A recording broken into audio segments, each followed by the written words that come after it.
Cuando ambas llegaron, Natsumi atacó a su amiga con el bisturí, cortándola en múltiples ocasiones por todo el cuerpo. La pregunta del día de hoy, leyenda, es ¿cuál es el mejor plan para hacer en familia? Déjame tu respuesta en la caja de comentarios.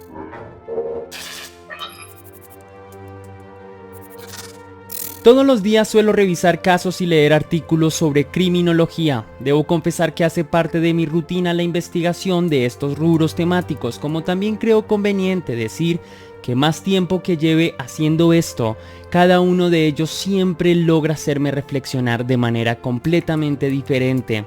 El caso de hoy no es la excepción. Pese a que sucedió hace algunos años atrás, aún hoy muchas personas se preguntan sobre esta historia, y creo que a mí me sucedió lo mismo. El caso de hoy me atrapó y me encerró en un viaje en el tiempo. Por eso, hoy te voy a hablar de la historia de Nevada Tan.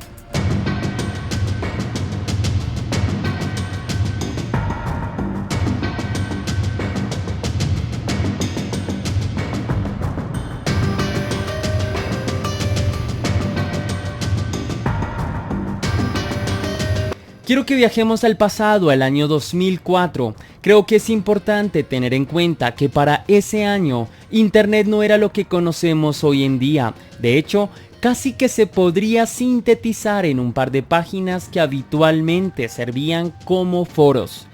En ese año se estaba abriendo paso una tecnología que hoy en día atraviesa el planeta entero. Teniendo en cuenta esto, vayamos a la tarde del 1 de junio de 2004, en la ciudad de Sasebo Town. Una tarde fría y con mucho tráfico. Desde esta época la congestión vehicular era casi la misma que la de hoy en día, exceptuando un par de cifras de crecimiento, pero de hecho es relativamente parecida. Todas las personas se dirigían a sus trabajos, los jóvenes a las universidades y los pequeños a la escuela. Pero hablemos de los últimos. Estoy seguro que esa tarde ningún padre de familia imaginó que ese sería el último día que vería con vida a su hija. Para resumir las cosas, esa tarde en concreto, la vida de dos familias completamente diferentes daría un giro para siempre. Uno que por supuesto se convirtió en pesadilla.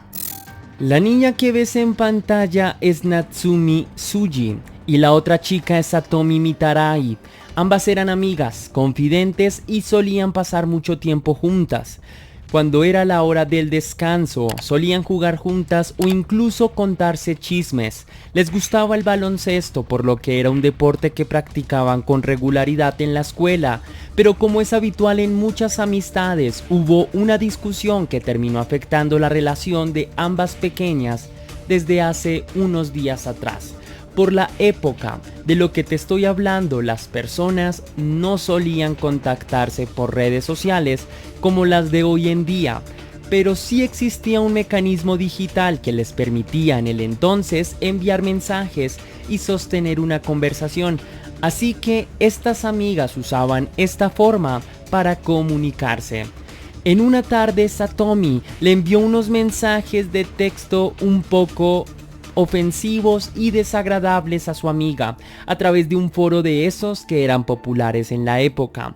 En los mensajes se apreciaba que Satomi se burlaba por el peso de Natsumi, solía compararla con un marrano y bajarle la autoestima. Y bueno, debemos reconocer algo en este punto. Molestar o humillar a compañeros mientras uno estaba en la escuela era algo relativamente frecuente. Por lo que, en principio, uno podría suponer que nada más eran palabras desagradables, lo reconozco, pero que parecía no ser realmente peligroso para ese momento. Uno pensaría que todo se solucionaría pronto y volverían a ser las mismas de antes a la hora del recreo. Sin embargo, Natsumi resultó muy afectada por los comentarios de su amiga. Le dolió tanto que planeó una venganza.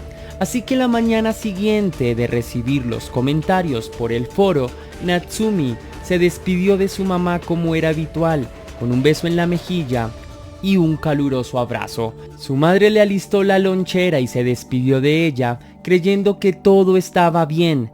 Lo que no sabía ella es que su hija había escondido en su maleta un bisturí, un elemento filoso con el que podría hacerle daño a una persona. Cuando Natsumi llegó a la escuela actuó normal, incluso saludó a su amiga Satomi y la invitó a clases. El ambiente era muy tranquilo en ese momento. Llegó la hora del recreo, pero esta vez no bajaron directamente al patio de la escuela. De hecho, ni siquiera bajaron. Natsumi le pidió a su amiga que la acompañara a un salón vacío porque quería hablar con ella. Su amiga aceptó sin saber que ese sería un lugar de sufrimiento para ella. Cuando ambas llegaron, Natsumi atacó a su amiga con el bisturí, cortándola en múltiples ocasiones por todo el cuerpo. Sin embargo, la chica puso su estocada final cuando cortó la garganta de Satomi. Así que no quiero imaginar que la última imagen que veas en vida sea la persona que creíste tu mejor amiga en algún momento y que es ella misma quien decidió quitarte la vida. Creo que es una visión muy atemorizante. Natsumi estaba enceguecida de odio porque, lejos de arrepentirse de lo que hizo, se paró encima de ella mientras la miraba morir lentamente y finalizó su horrible crimen con una fuerte patada a la cabeza de su amiga. Después de ahí, como si nada, agarró su maleta y se dirigió al salón de almuerzos, en actitud tranquila, pero con su uniforme con sangre. Las maestras, cuando la vieron así, se preocuparon e intentaron prestarle ayuda médica, creyendo que se había lastimado de manera violenta. De repente Natsumi niega todas las ayudas y con voz serena afirma: "Esta no es mi sangre". La misma niña les indicó el salón donde sucedieron las cosas para que vieran de quién era la sangre. Los maestros de inmediato llamaron a la policía y cuando los oficiales llegaron al lugar del crimen no podían creer cómo una niña con una apariencia tan angelical hubiese sido la responsable de semejante escena.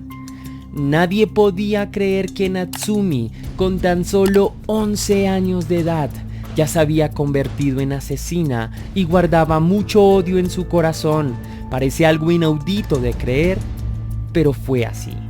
Se reveló que Natsumi había planeado las cosas porque ella misma decidió cerrar todo el acceso de luz al salón con el fin de que nadie fuera a interrumpir su crimen. Y mucho menos que nadie intentara salvar a su amiga. O bueno, para este punto no me siento cómodo llamándola como su amiga. Mejor le diré su víctima. Ahora bien, en este punto llegó uno de los momentos más complicados de la historia, y era precisamente llamar a los padres de Natsumi para contarles lo que su hija había hecho. Y es que nada más un padre se pone de mal humor cuando las llamadas son por avisar que su hijo o hija tuvo un mal rendimiento académico. Imagínate por un momento lo que sería ser notificado de que tu hija asesinó a una compañera sangre fría. Y peor aún, imagina la llamada de los padres de la víctima. Apenas se enteraron, comenzaron a llorar suplicando que todo fuera una broma, pero lamentablemente era la triste realidad. Y para complicar aún más las cosas, quiero decirte que la víctima solo vivía con su padre, un hombre viudo que decidió sacar adelante a sus 3 hijos y que ellos habían convertido en su razón de vivir, pero tuvo que despedirse de la peor forma de una de sus hijas, quien apenas comenzaba a vivir. No sé qué piensas, pero me parece muy desgarradora esta escena. Incluso, en sus propias palabras, el hombre afirmó que no ha podido lidiar con la pérdida de su hija, porque ella era un ángel en su vida que le ayudaba a levantarse todos los días con una sonrisa que le arrebataron desde el momento que perdió a Satomi. Cuando se efectuó el arresto de Natsumi, ella cambió sus sentimientos y se mostró muy arrepentida de lo sucedido. Pidió una y otra vez disculpas por lo que hizo. Luego de ahí, cuando fue trasladada a una estación policial, la niña se negó a comentar más detalles sobre lo sucedido, por lo que la policía decidió dejarla esa noche en la estación. A menudo se podía escuchar a la niña llorando por lo sucedido y suplicando perdón. Al día siguiente, la niña decidió hablar sobre el crimen, probablemente porque esa sería una manera de desahogarse del dolor que la estaba consumiendo lentamente, y les comentó sobre la previa humillación de Satomi al llamarla gorda. Para este momento, centenares de personas manifestaron sus condolencias a la familia de la víctima, pues aún era más desgarrador ver al padre llorando por un delito que no merecía. Al mismo tiempo, las personas exigían justicia por la vida de Satomi, pero esto nos conduce a una pregunta clave en este caso, y es: ¿qué pasó en la vida prematura de Natsumi para que desarrolle una actitud que desencadenó en un asesinato? La primera señal de algo inusual es que Natsumi no era buena estudiante. Todo lo contrario, presentó varias dificultades para aprender al mismo ritmo de sus compañeros. Era una niña muy poco social. De hecho, la única persona con la que solía compartir era con su amiga. Pocas veces se le vio interactuar con otra persona diferente. Así que su irregularidad escolar pronto se conoció en su casa, y sus padres manifestaron su descontento con el rendimiento académico de la pequeña, por lo que la obligaron a dejar de jugar baloncesto y enfocarse más en su estudio, algo que probablemente también afectó a la pequeña. Otra señal muy interesante para tener en cuenta es que Natsumi mostró un interés muy intenso por caricaturas y películas un poco oscuras que estaban destinados para públicos más maduros.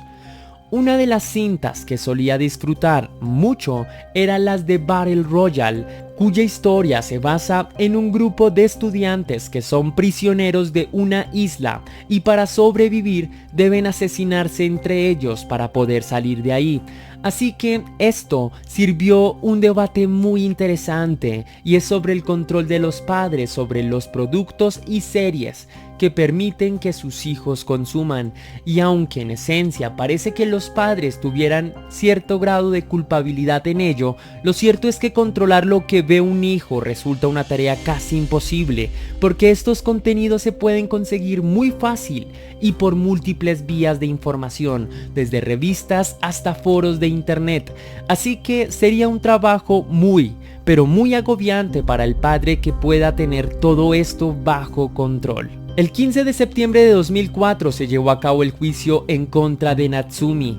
La pequeña fue sentenciada a una condena de 9 años en la prisión de Ui en Tochigi, y el tribunal espera que la pequeña pueda, después de cumplir su condena, reincorporarse a la sociedad.